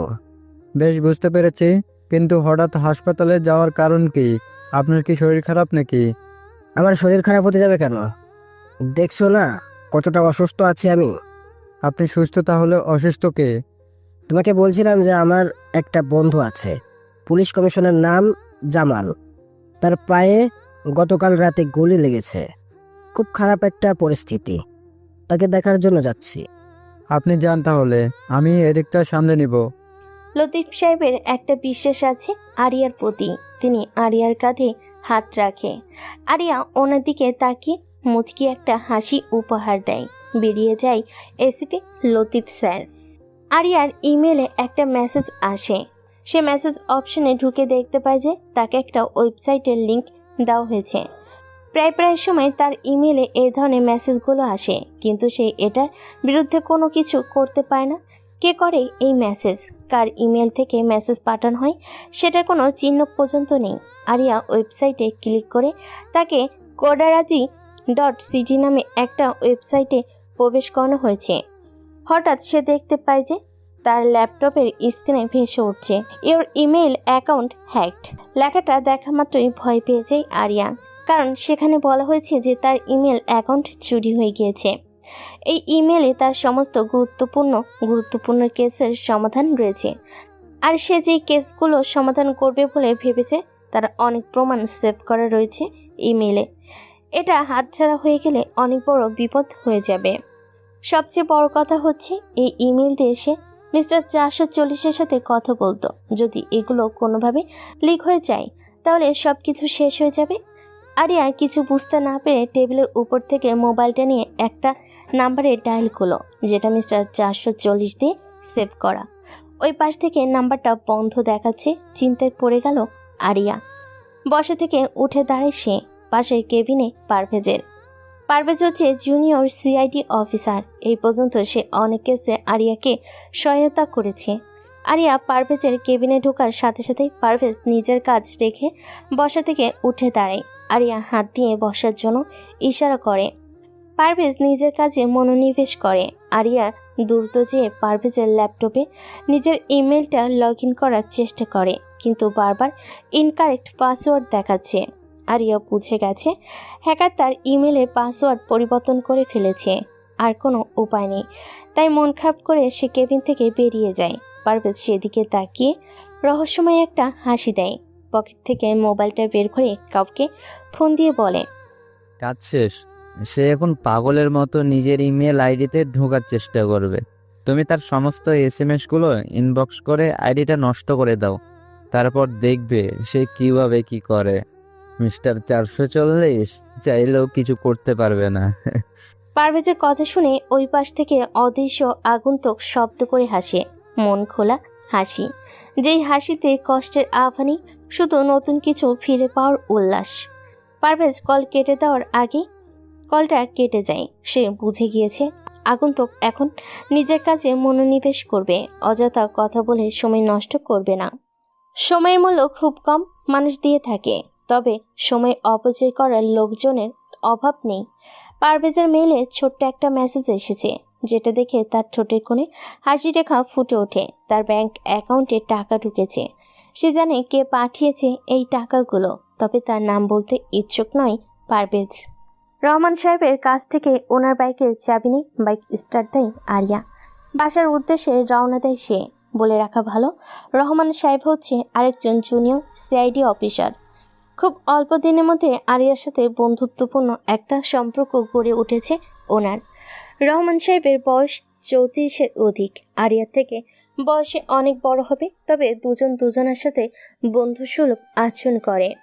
আরিয়া বাসায় পৌঁছে গেছে। সোফার উপর হেলান দিয়ে দুপায়ের উপর ল্যাপটপ রেখে সেটাই মশগুল হয়ে আছে শ্রাবণী। তার পাশে কালো কালারের কফির মগ রাখা। গরম কফি থেকে ধোঁয়াগুলো বাষ্পীভূত হয়ে যাচ্ছে। আরিয়াকে এইভাবে চিন্তিত হয়ে আসতে দেখে সে মুচকি হেসে জিজ্ঞাসা করে, মিস্টার আরিয়া, আজকে হঠাৎ অফিস থেকে এই অসময়ে আসার কারণটা কি জানতে পারি? আরিয়া বিরক্ত মুখে প্রশ্নকর্তার দিকে তাকায়। চোখে 0 পয়েন্টের চশমা, শরীরে মেয়েদের কৃত্রিম পোশাক। রংটা কেমন যেন পছন্দ হয়নি আরিয়ার, কারণ এখন গরমকালে সাদা রঙের পোশাকের জয় জয়কার সব সময়ই। গরমে সাদা ও অন্যান্য হালকা রঙের পোশাক আরামের পাশাপাশি চোখের প্রশান্তি দেয়। হালকা গোলাপি, বেগুনি, হালকা নীল, আকাশি, ধূসর রঙের পোশাক প্রাধান্য, কিন্তু কৃত্রিম পোশাক আশাক গরমের জন্য মানায় না। এমনিতেই বেশ গরম, তার সাথে কৃত্রিম পোশাকের আলাদা একটা গরম সহ্য করা যায় না। শ্রাবণী কিভাবে এমন পোশাক পরে আসে বুঝতে পারে না আরিয়া। শ্রাবণীর হাতে ল্যাপটপ নিয়ে খুশি হয়ে যায় আরিয়া। এগিয়ে যেয়ে সোফায় গা এলিয়ে দেয়। শ্রাবণী আগ্রহ নিয়ে প্রশ্নের উত্তরের জন্য অপেক্ষা করছে। এটা বুঝতে পেরে আরিয়া বলে, শ্রাবণী, হ্যাকিং সম্বন্ধে তোমার কোনো জ্ঞান আছে? হঠাৎ এমন প্রশ্ন কেন? আমার প্রশ্নের সময় অসময় নেই। যখন মাথায় প্রশ্ন ঘুরপাক খায় তখনই প্রশ্ন করে ফেলি। আমি আবার আপনার মতো নই, যখন তখন প্রশ্নের জবাব দেই না। বললে না যে হ্যাকিং সম্বন্ধে তোমার কোনো জ্ঞান আছে কি না? তেমন কিছু জানা নেই এই সম্বন্ধে, তবে সামান্য ধারণা আছে। ও আচ্ছা। ইন্টারনেট জগতে কি আপনার কোনো কিছু হ্যাক হয়ে গিয়েছে নাকি? বলতে পারো। যেমন? আমার ইমেল আইডি হ্যাক হয়ে গেছে। বিস্মিত হলো শ্রাবণী কথাটা শোনা মাত্রই। তবে একটা ব্যাপার চিন্তা তার সামান্য হাসিও পায়, কারণ আরিয়া একজন সিআইডি অফিসার। তাদের টিমে কাজ করে থাকে নিলয় নামে বিখ্যাত হ্যাকার। সে থাকতেও কিভাবে আরিয়ার আইডি হ্যাক হয়ে গিয়েছে এটা ভেবে হাসে শ্রাবণী। তার হাসি দেখে বিরক্তি প্রকাশ করে আরিয়া। আপনার টিমে তো বিশ্ববিখ্যাত হ্যাকার আছে, কি যেন নাম তার? নিলয়। সে থাকতেও কিভাবে হ্যাক হয়ে গেল আপনার আইডি? আমি বুঝতে পারছি না। তাহলে নিলয়কে জানান আপনার সমস্যার কথা। রাত 12টার সময় ছাড়া অন্য কোনো সময় তার সাথে যোগাযোগ করা যায় না, কিন্তু এতক্ষণে হ্যাকার আমার গুরুত্বপূর্ণ কেসের প্রমাণগুলো নিয়ে যাবে। আমি আপনার আইডি ব্যাক এনে দিতে পারবো না, তবে কিছু কথা বলতে পারি, হয়তো আপনার কাজে আসতে পারি। বলো তাহলে। শ্রাবণী তার ল্যাপটপটা অফ করে এক চুমুক কফি পান করে নিল। আরিয়া পকেট থেকে একটা সিগারেট বের করে জ্বালায়। শ্রাবণীর কাছে বিষয়টা পছন্দ হলো না। আরিয়ার অভ্যাস এটা। গুরুত্বপূর্ণ কথার সময় তার সিগারেট না হলে চলে না। এখন জ্বলন্ত সিগারেট আর শ্রাবণীর কথা তার শেষ রক্ষা। সিগারেটের মস্তিষ্কে টেনশন দূর করে। কথাটা তাদের কাছে সত্যি যারা সিগারেট পান করে, আর কথাটা তাদের কাছে মিথ্যা যারা সিগারেট পান করে না। এবার শ্রাবণী বলতে শুরু করে। স্প্যামিং করতে অনেক সময় স্প্যাম মেল সেন্ড করার জন্য বিভিন্ন ওয়েবসাইটগুলোকে এমনভাবে হ্যাক করা হয়, তারপরে সাইট থেকে একসঙ্গে হাজারো বা লাখো মেল সেন্ড করা হয়। অনেক সময় তো সাইট মালিক কিছুই বুঝতে পারে না, বাট এদিকে হ্যাকার তার কাজ চালিয়ে যেতে থাকে। যেহেতু আপনার সাইট সার্ভার একটি কম্পিউটারে, তাই সেই কম্পিউটিং পাওয়ার কাজে লাগিয়ে যা ইচ্ছা তা করা সম্ভব। একজন হ্যাকার ফ্রিতে লাখো ফেক মেল বিভিন্ন অ্যাড্রেসে পাঠাতে পারে।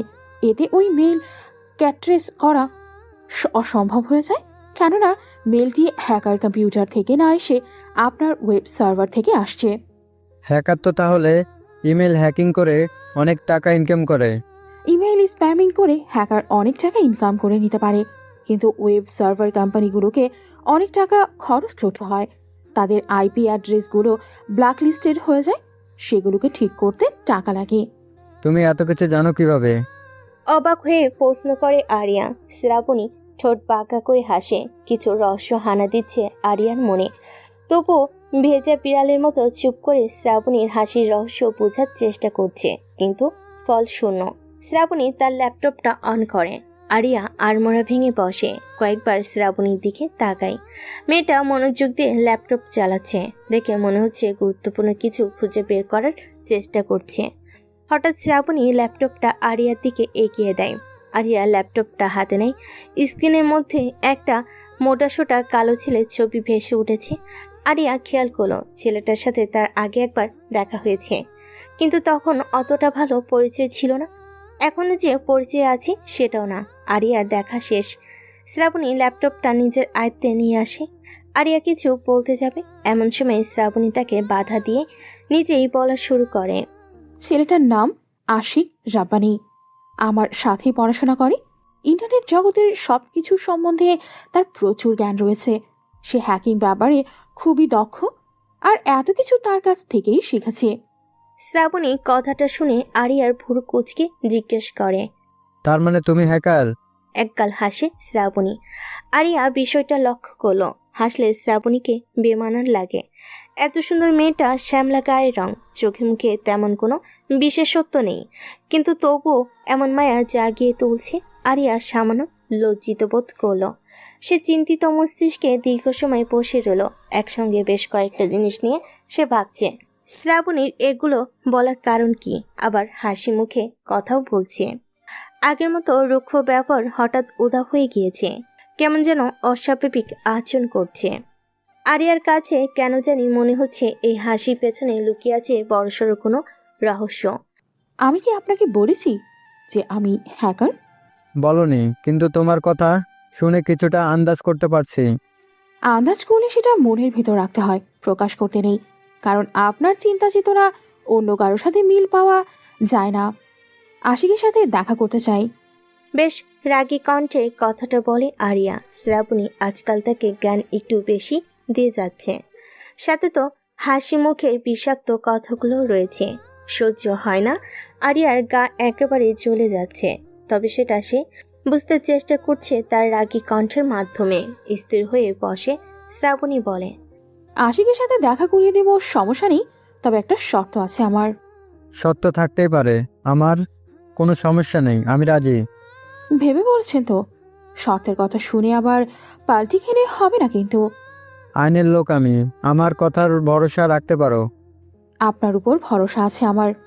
বেশ ভালো, তাহলে এবার নির্ভয়ে বলে ফেলো। শ্রাবণী একটু সময় নেই কথাটা বলতে।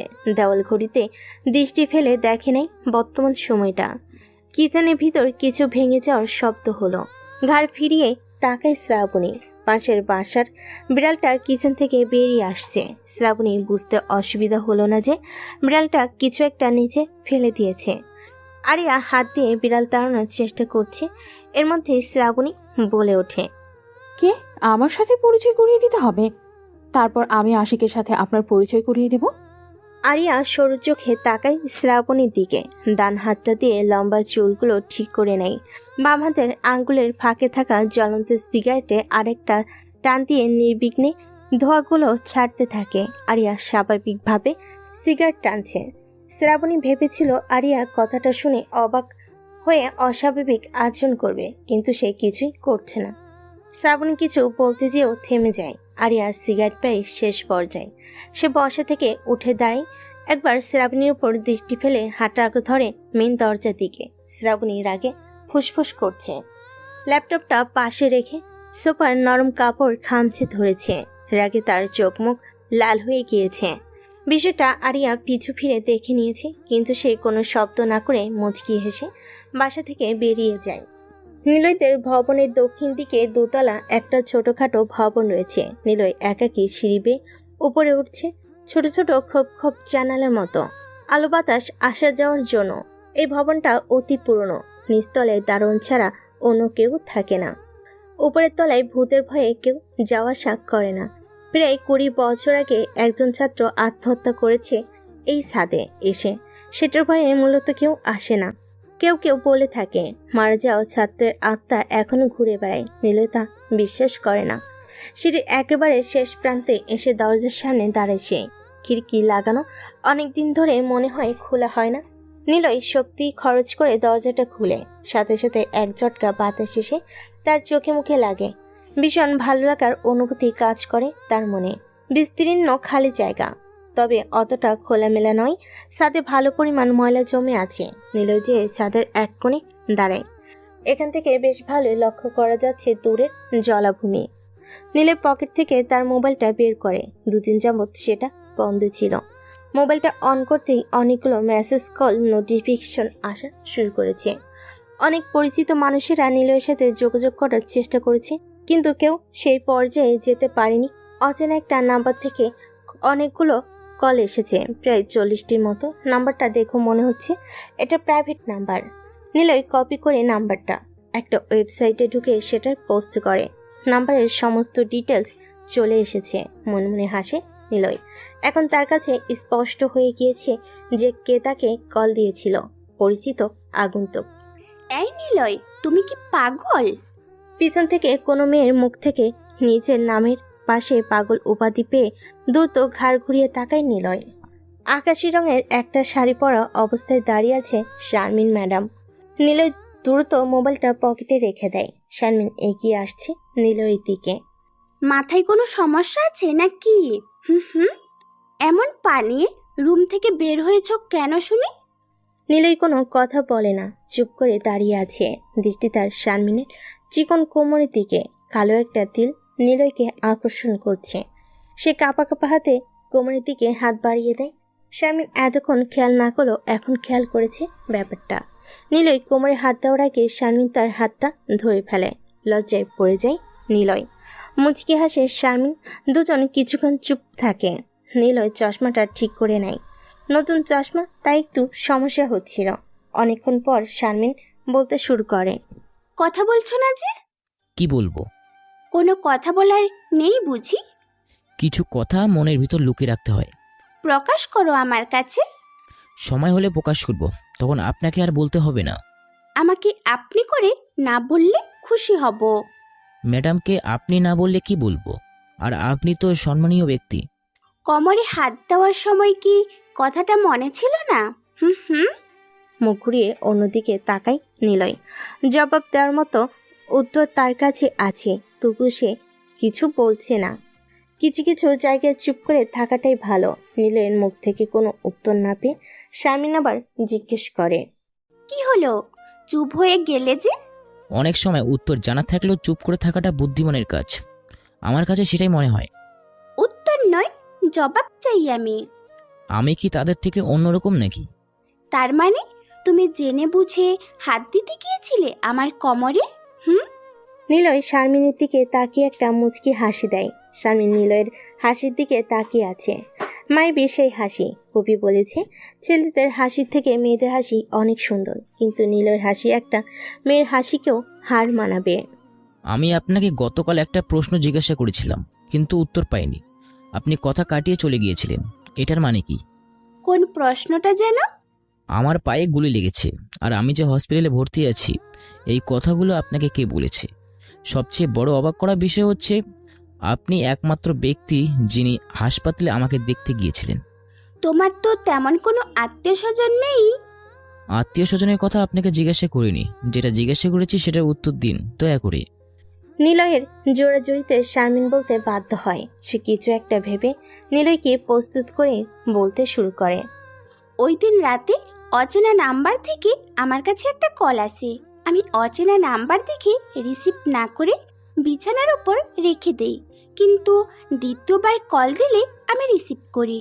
ওই পাশ থেকে একটা মেয়ে কান্না করতে করতে বলে যে নিলয়ের পায়ে গুলি লেগেছে, সে এখন হাসপাতালে ভর্তি আছে। এমনিতেই তোমাকে হলরুমে এবং ক্লাসে না পেয়ে আমার অবস্থা এমনি খারাপ হয়ে যাচ্ছিল। মেয়েটার কথা শুনে আমি চলে যাই তোমার কাছে। শারমিন কথাগুলো বলতে থামে। নিলয়ের চেহারা নিমেষেই কালো হয়ে যায়। সে শারমিনের কাছ থেকে এমন উত্তর আশা করেনি। ভেবেছিল একটা হয়ে গেছে অন্য কিছু। তাহলে সেদিন রাতের আগন্তুক কে ছিল? ভাবলেশীনভাবে তাকিয়ে আছে। শারমিনের কথা তার কান পর্যন্ত পৌঁছেছে, কিন্তু সে ভাবছে অন্য কথা। মৃত্যুর হাত থেকে বাঁচিয়েছে নিলয়কে। কে সে? কি কারণে মৃত্যুর হাত থেকে বাঁচিয়েছিল তাকে? চুপ করে থাকলে কিন্তু আমার একদমই ভালো লাগে না। ভাবছি সেই মেয়েটা কে ছিল, আমাকে যিনি বাঁচিয়েছে। হঠাৎ কোথায় চলে গিয়েছিলে তুমি? আমি কোথাও যাইনি, তারা আমাকে কিডন্যাপ করেছে। নিলয়, ওরা তোমার মতো অতি সাধারণ ছেলের ক্ষতি করতে চায় কেন? নিলয় মুচকি হেসে জবাব দেয়, আমি যে একজন অসাধারণের মধ্যে সাধারণ একজন ব্যক্তি। তোমার কথার মানে বুঝিনি। রাতে বিছানায় গা এলিয়ে দিয়ে ভাবলে বুঝতে পারবেন আমার কথার মানে। তোমাকে নিয়ে কিন্তু আমার মনে সন্দেহের উৎপত্তি হয়েছে। আমাকে সন্দেহ করলে কিন্তু আপনি নিজেই সন্দেহের মায়াজালে আটকে যাবেন। সাবধানে চলাফেরা করবে। নিলয় শারমিনের কথাই গুরুত্ব না দিয়ে নিজ জায়গায় থেকে সরে আসে। সামনের দিকে হাঁটা ধরে। সে যেটার জন্য এসেছিল সেই কাজটা করতে পারল না। এর আগে শারমিন চলে এসেছে। কিছু দূর এগিয়ে গেছে নিলয়। তার পিছনে দু এক পা করে শারমিন এগিয়ে যাচ্ছে। নিলয় শারমিনের রহস্যময়ী কথা ভাবছে না, তবে শারমিনের কথা ফেলেও দিতে পারছে না। কেননা শারমিন নীলের মোবাইলটা দেখে ফেলেছে। এ কারণেই হঠাৎ সন্দেহ করে বসেছে। নীলের সিঁড়ি বেয়ে নামতে যে পড়ে যেতে নিলে শারমিন ধরে ফেলে। তৃতীয়বারের মতো শারমিনের হাতের ছোঁয়া পেয়েছে নিলয়। ভালোই লাগছে, যে অনুভূতি প্রকাশ করার মতো নয়। নিলয় শারমিনের চোখের দিকে তাকিয়ে হাসে। শারমিনও সাথে সাথে একটা লাজুক মাখা হাসি উপভোগ দেয়। সময় দুপুর 1:30। সূর্যের তীব্র আলো মানুষের হয়রানি যেন বেড়ে চলেছে, তবু কেউ থেমে নেই। শহরের ব্যস্ত লোকগুলো সূর্যের আলোয় আরও দ্রুত কাজগুলো করতে ব্যস্ত। অধিক পরিমাণে গাড়ির চলাচল তো আছেই, যার জন্য রাস্তায় জ্যাম ফ্রি। ঠোঁটের কোণে সিগারেট, হাতে এক ব্যাগ ফলের ঝুড়ি হাতে বাংলাদেশ মেডিকেলের সামনে দাঁড়িয়ে আছে এসিপি লতিফ সাহেব। মূলত তার গন্তব্য হচ্ছে নিজের আহত ফ্রেন্ড জামাল চৌধুরী কেবিনে। গতকাল রাতে সন্ত্রাসীদের হামলায় জামালের পায়ে বুলেট বিদ্ধ হয়, যার কারণে আজকে সে হাসপাতালে অবস্থান করছে। লতিফ সাহেব বুকে ঝুলে থাকা কালো চশমাটা চোখে পড়ে নেয়। সূর্যের আলো ওনার চোখে দৃষ্টি ফেলতে বাধার সৃষ্টি করেছে। গাড়িটা পার্কিং করে এসে মেন গেটে দাঁড়িয়ে আছেন উনি। হাসপাতালের ভিতর ধূমপান করা নিষিদ্ধ। লতিফ সাহেব আবার অতিরিক্ত পরিমাণে সিগারেট পান করেন। জামাল অসুস্থ, সেখানে সিগারেট পান করা যাবে না। বন্ধুর সাথে কিছুক্ষণ কথা বলবেন তিনি, কিন্তু এতক্ষণ সিগারেট ছাড়া থাকতে পারবেন না লতিফ সাহেব, যার কারণে পরপর 3টা সিগারেট নিমিষে শেষ করে ফেলেছেন তিনি। বর্তমানে হাতে থাকা সিগারেটটাও প্রায় শেষ। তিনি জ্বলন্ত সিগারেটের অংশটুকু নিচে ফেলে দেয়। রোদ্দুরে ঝকমক আলোয় দাঁড়িয়ে আরেকটা সিগারেট জ্বালানোর ইচ্ছে করছে, কিন্তু কিছু করেনি। তিনি নিরুপায়। এখনই যেতে হবে প্রাণপ্রিয় বন্ধুকে প্রদর্শন করতে। সিগারেটের প্যাকেট হাত দিয়েও থেমে যায় লতিফ সাহেব। ওনার চিন্তা চেতনা বদলে গিয়েছে। হাঁটা ধরে রিসেপশনের দিকে। হাসপাতালে লোকজনের অভাব নেই। একজন অসুস্থ ব্যক্তির সাথে 4 থেকে 5 জন চলে এসেছে। রোগীদের থেকে তাদের আত্মীয় স্বজনের সংখ্যাই বেশি। লতিফ সাহেব ভিড় ঠেলে ভিতরে যেয়ে দাঁড়ায়। প্রচুর গরম লাগছে ওনার। রিসেপশনের কাছে বাইরে থেকে দ্বিগুণ ভিড় জমেছে। এত মানুষজন দেখে মনে হচ্ছে এখানে বড় ধরনের কোনো মেলা বসেছে। লতিফ সাহেব কোনো মতে রিসেপশনের সামনে এসে দাঁড়াতে পেরেছে।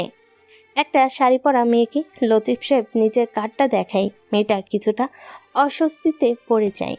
লতিফ সাহেব মুচকি হেসে জিজ্ঞেস করে, গতকাল রাতে জামাল চৌধুরী নামে একজন পুলিশ অফিসার ভর্তি হয়েছেন। ভিআইপি কেবিনে অবস্থানরত। কোন ফ্লোরের কত নাম্বার রুমে আছেন তিনি? মেয়েটা দ্রুত খাতা দেখতে ব্যস্ত হয়ে পড়ে। লতিফ সাহেব জায়গা নিয়ে দাঁড়ায়। অন্যদের সুযোগ করে দিচ্ছেন। মেয়েটার খাতা চেক করা শেষ। তিনি লতিফ সাহেবের দিকে তাকিয়ে বলতে থাকে, 3য় ফ্লোরের 122 নং রুমে জামাল চৌধুরী অবস্থান করছেন। ধন্যবাদ। ছোট করে মুচকি হাসি ধন্যবাদ দিয়ে সেখান থেকে চলে আসে লতিফ সাহেব।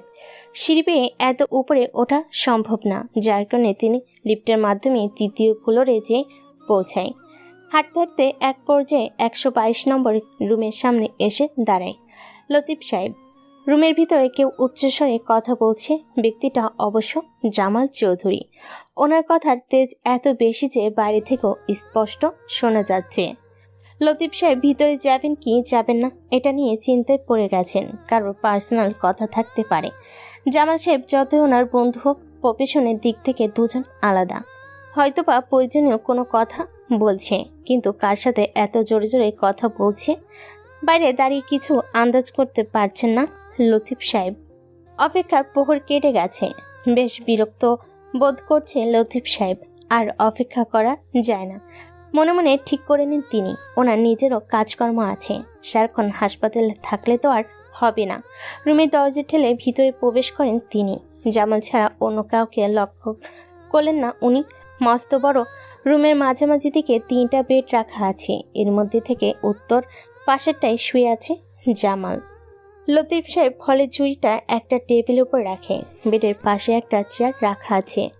তিনি চেয়ার টেনে বসে। জামাল অন্যদিকে মুখ ফিরিয়ে শুয়ে আছে।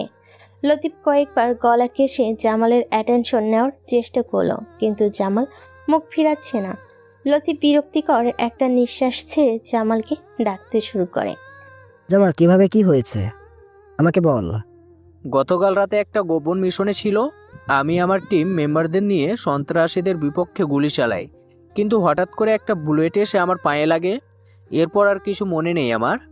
11টার দিকে জ্ঞান আসলে তোকে কল দিয়ে জানাই আমার করুণ অবস্থা। আমার সাথে মিথ্যা কথা বলিস কেন? আমি তোর সাথে মিথ্যা বলতে যাব কেন? কারণটা আমি বলবো নাকি তুই নিজেই বলবি? কোনটা? জামাল বিস্মিত হয়ে তাকায় লতিফের দিকে। লতিফ পকেট থেকে একটা সিগারেট প্যাকেট বের করে বেডের উপর রাখে।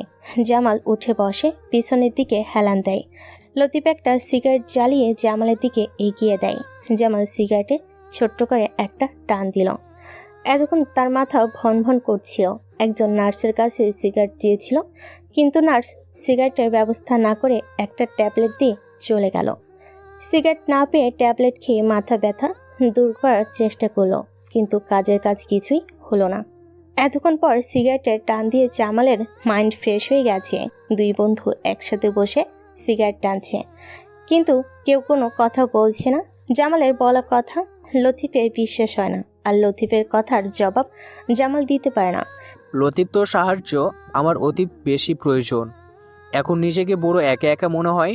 সিগারেটের ধোঁয়া সারতে সারতে লতিফ বলে, আমার বন্ধু সাহায্য চাই আর আমি তাকে সাহায্য করব না, এটা হয় নাকি? আমি অবশ্যই তো সাহায্য করব। বল, তোর কি হেল্প করতে পারি আমি? আনঅফিসিয়ালভাবে একটা খুন করতে হবে। কার উইকেট ফেলতে হবে? একটা পাগলা হাতির। ছবি বা তার কোনো বায়োডাটা আছে তোর কাছে? শোন, তোকে একটা প্রশ্ন জিজ্ঞাসা করে।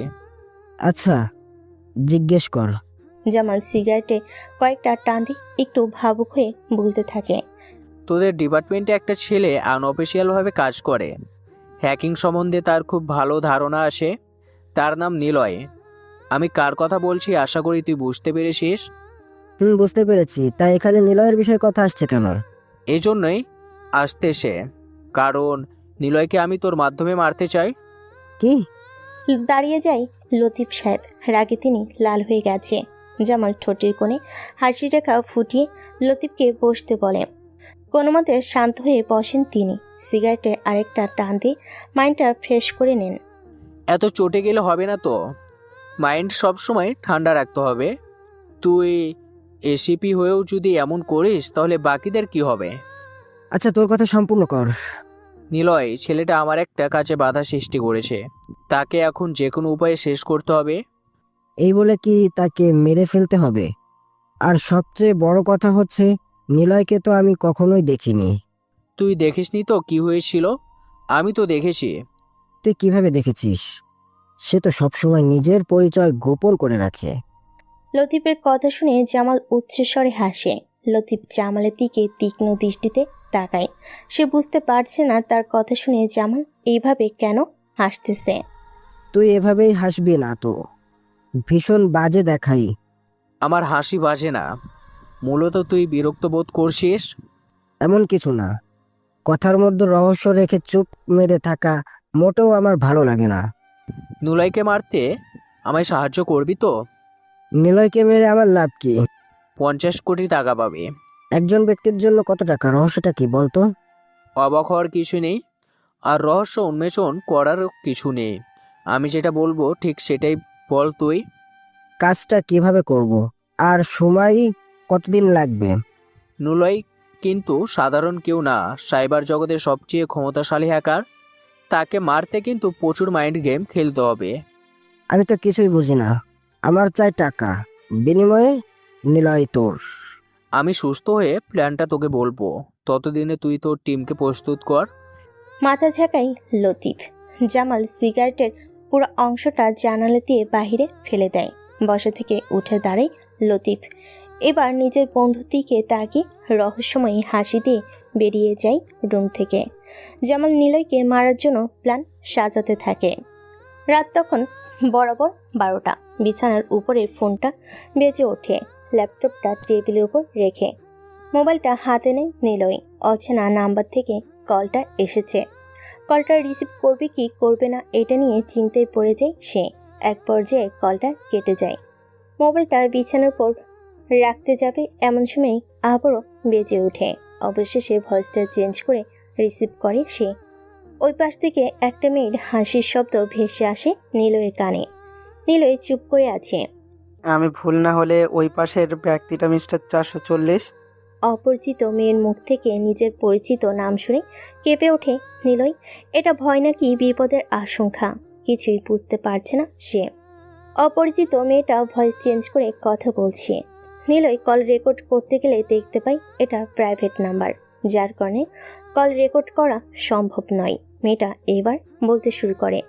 কথা না বললে সমস্যা নেই, তবে এতটুকু বলতে চাই যে আপনার সম্বন্ধে আমি অনেক কিছুই জেনে গিয়েছি। ঢাকা বিশ্ববিদ্যালয়ে পড়াশোনা করেন এবং শহীদুল্লাহ হলে থাকেন। এতটুকু যেহেতু জানা আছে আমার, সেহেতু কম নম্বর রুমে অবস্থান করছেন এটা জানা কোনো বিষয়ই না। এতদিন আপনি মানুষকে রহস্যের ভিতর রেখেছেন। আজকের পর থেকে আমি আপনার ডিকশনারির রহস্যময় ব্যক্তি হয়ে থাকব। বেঁচে থাকলে আগামীকাল আপনাদের সাথে দেখা হবে। আমি আপনার সামনে দিয়ে ঘোরাঘুরি করব, কিন্তু আপনি আমায় চিনতে পারবেন না। আবার কথা হবে আপনার সাথে কোনো এক চেনা পরিচিত গভীর রাতের অধারে। নিলয় কিছু বলার আগে কলটা কেটে যায়। সে মোবাইলটা বিছানার উপর রেখে চেয়ারে যেয়ে বসে পড়ে আর ভাবতে থাকে মেয়েটার ব্যাপারে। কে এই অপরিচিত মেয়ে? সত্যি নিলয়ের ডিকশনারি রহস্যময় একজন ব্যক্তি হয়ে গিয়েছে মেয়েটা। তোমাদের সবাইকে যে কথাটা বলার জন্য এখানে ডাকা হয়েছে, অনুমতি পেলে আমি কি কথাটা বলতে পারি? নিলয়ের কথা শুনে রাকেশ, সানি এবং নীলা নিজেদের মধ্যে চোকাচুকি করছে। রাকেশ তার বাম হাতে থাকা ঘড়ির দিকে তাকায়। সময় এখন সকাল 8:30। তাদের তিনজনের থেকে অনেকটা দূরে অবস্থান করছে নিলয়।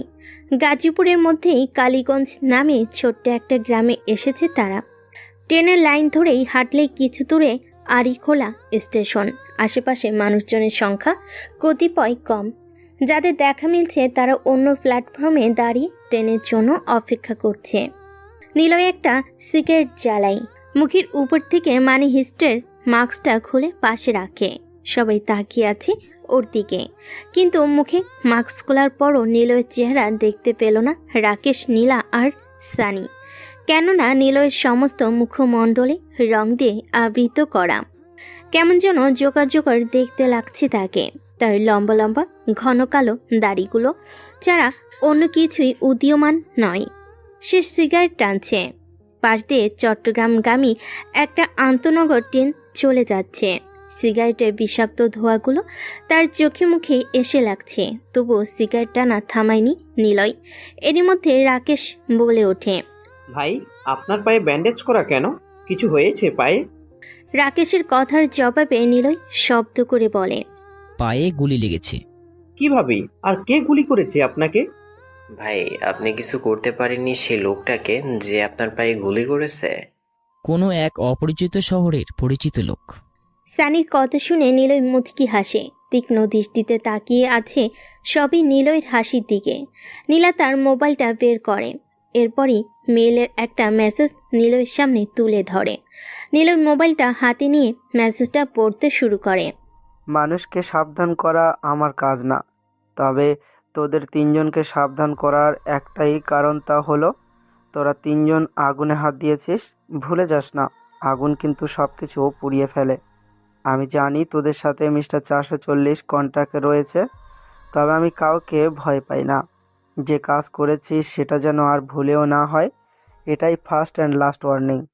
মেসেজটা পড়ে তিনজনের দিকে তাকাই নিলয়। তার দিকে ভীতু চোখে তাকিয়ে আছে সকলে। রহস্যময় একটা মেসেজ, কিন্তু নিলয়ের কাছে মেসেজটা বেশ হাস্যকর মনে হচ্ছে। সে হাসে না, কারণ হাসলে সকলের মনে তার প্রতি একটা সন্দেহ সৃষ্টি হবে। সে হাসতেও চায় না। হাসলে মানুষের মন ভালো থাকে। নিলয়ের মন আগে থেকেই ভালো। মেসেজটা তো বেশ জটিল বলে মনে হচ্ছে। ভাই, আপনার কাছে যদি মেসেজটা জটিল মনে হয় তাহলে একবার ভাবেন আমাদের কাছে এটা কতটা ভয়ঙ্কর। আমাদের মনে এখনো মৃত্যুর ভয় জেগেছে। সানির মুখ থেকে কথাটা বের হওয়া মাত্রই খিলখিল করে হেসে ওঠে নিলয়। সানি রাগী দৃষ্টিতে তাকায়। কিছু বলার বা করার সাহস তার হচ্ছে না। নিলয় খেয়াল করলো নীলা চুপ করে আছে। অনেকক্ষণ হলো, কিন্তু নীলা কিছু বলছে না, শুধু তাকিয়ে আছে দূর দিগন্তে। নীলা, চুপ করে আছো কেন? কোনো সমস্যা থাকলে বলতে পারো। নিলয়ের কথা শুনে নীলা প্রকৃতি থেকে দৃষ্টি ত্যাগ করে। তার মন বিষণ্ণ। কিছু দূরে বকাটের ছেলেরা হাসাহাসি করছে। হাসির জোয়ার নেমেছে মনে হয়। রাগিকা জ্বলে যাচ্ছে নীলার। তার কাছে সমস্ত কিছু বিরক্তির মনে হচ্ছে। নিলয় বলল, কেমন আছো নীলা? নীলা কয়েক মুহূর্তের চুপ করে থেকে বলল, ভালো নেই। কি হয়েছে? শরীর খারাপ? মৃত্যুর ভয় লালন করছে মনে। এগুলো নিয়ে চিন্তা করো না। এই মেসেজের কোনো সমাধান আছে আপনার কাছে? ক্যাম্পাসের কোনো ছেলে অথবা কোনো মেয়ের সাথে তোমাদের তিনজনের ঝামেলা হয়েছে কি? নিলয় করা প্রশ্নের জবাবে ওরা তিনজন একে অপরের দিকে চোখাচুকি করছে। নিলয় একটু বিরতি দিয়ে সিগারেট ফুঁকছে। তারা ভাবছে ক্যাম্পাসে সেই বোকা ছেলেটার কথা। তার সাথেই ঝামেলা হয়েছিল, এছাড়া আর কারোর সাথে ঝামেলা হয়েছে বলে মনে পড়ছে না কারণ। নিলয় উত্তরের অপেক্ষায় আছে। রাকেশ তার চেহারার গাম্ভীর একটা ভাব করে দাঁড়িয়ে আছে। সানি ভাবুক দৃষ্টিতে নিলয়ের সিগারেট টানা দেখছে, তবে নীলা দুজনের থেকে আলাদা কিছু চিন্তা করছে। সে বলে, আমাদের ক্যাম্পাসে একটা ছেলে আছে, দেখতে বেশ বোকা, একেবারে হাওয়াগোবা বিদ্রোহী কবি। নাম তার নিলয়। ওর সাথে সামান্য মজা করেছি আমরা তিনজন। এছাড়া আর কারোর সাথে কোনো প্রকার ঝামেলা মজা ঠাট্টা করা হয়নি।